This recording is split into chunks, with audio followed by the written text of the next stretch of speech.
আমি ছোট থেকেই বাঁশি পছন্দ করি, বাঁশি আমি ভালোবাসি। আমি রিক্সাও চালাই মামা, গাড়িও চালাই। মানুষকে আনন্দ দেই, সবাই আমার ভালোবাসা মানুষকে দিতে পারি। গান বিষয়, গান শিল্পীতুল্লাহ একাডেমিতে আমি গানও করি। অনেক ছাত্ররা আমাকে চিনে, ভার্সিটির পোলাপান সবাই আমাকে চিনে। তারা আমার গান পছন্দ করে, বাঁশির সুর পছন্দ করে, যে মামা আপনার গানগুলো অনেক সুন্দর।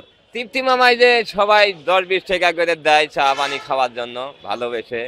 বাঁশি আমি শিখছি আরো ছোট থেকে, আমার উস্তাদ আছে, বড় ভাই উস্তাদ। এটা শিখছি মামা মনের আবেগ থেকেই, বুঝছেন। আমি শিখছি মানুষকে আনন্দ দেওয়ার জন্য মামা।